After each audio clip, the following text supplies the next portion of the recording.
માત્ર 6 વર્ષની એન્જલ નામની દીકરીએ જે ઇતિહાસ બનાવ્યો છે, જે વર્લ્ડ રેકોર્ડ બનાવ્યો છે, ધન્ય છે આ દીકરીને. ક્યાંક ને ક્યાંક દ્વારકાની અંદર આ દીકરી હાલના ટાઈમમાં તો છે, પરંતુ 8મ સુધી આ દીકરી રોકાવાની છે.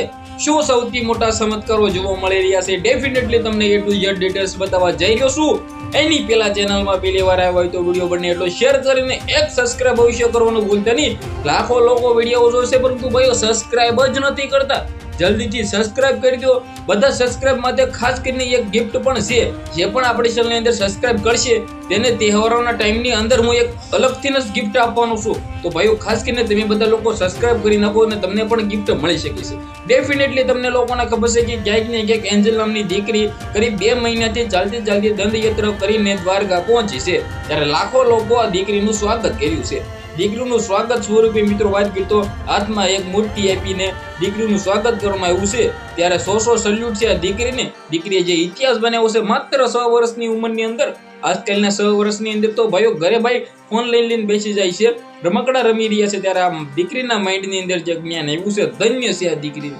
ક્યાંક ને ક્યાંક અત્યારે આ દીકરી આખું ગુજરાત હલાવી નાખ્યું છે. સોશિયલ મીડિયાની અંદર એટલી બધી વાયરલ થઈ છે કે તેના વિશે વાત જ ના કરો. જે રીતે મિત્રો વાત કરીએ દીકરી આવનારા ટાઈમની અંદર શું ફરી વખત ડાકોર ચાલીને જશે. દીકરીએ કહ્યું હતું કે મારે તો ડાકોર સુધી ચાલીને જવું છે. ભાઈઓ હવે તમે વિચાર કરી શકો છો કે આવડી અમથી 6 વર્ષની દીકરીને માઇન્ડની અંદર જ્ઞાન તો જોવો તમે. આ દીકરીએ સૌથી મોટો ઇતિહાસ બનાવ્યો. હવે ઘણા બધા લોકો કહી રહ્યા છે કે આ ચમત્કાર તમે લખી રહ્યા છે, ચમત્કાર કયો છે? એ ચમત્કાર પણ તમને કહેવા જઈ રહ્યો. માત્ર 6 વર્ષની દીકરી જે પોતે મિત્રો વાત કરીએ તો ઘરથી ભાઈ 5-10 ડગલા ચાલી પણ ન શકે. એ જ દીકરી 60 દિવસ ચાલીને દંડવત કરીને થોડુંક હાલે પાછળ ગાદડા ઉપર. હવે મિત્રો આ દીકરી ચાલીને આવી છે. આને જે હિંમત આપી છે આ છે સૌથી મોટો ચમત્કાર.